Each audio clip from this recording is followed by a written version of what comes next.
Breaking news చూస్తున్నారు. Mona Lisa భర్త మీద అయితే కేసు నమోదవడం జరిగింది. కేసు అంటే నార్మల్ కేసు కాదు, పోక్సో కేసు అవ్వడం జరిగింది. అదే విధంగా అట్రాసిటీ కేసు కూడా నమోదవడం జరిగింది.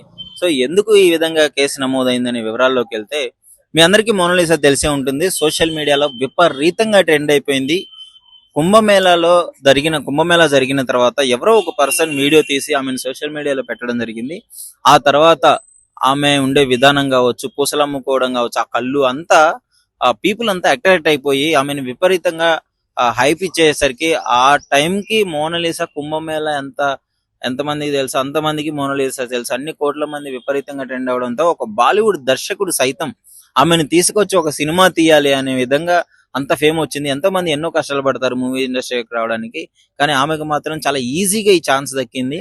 ఆ తర్వాత చాలా మలుపులు తీసుకుంది ఆమె జీవితంలో.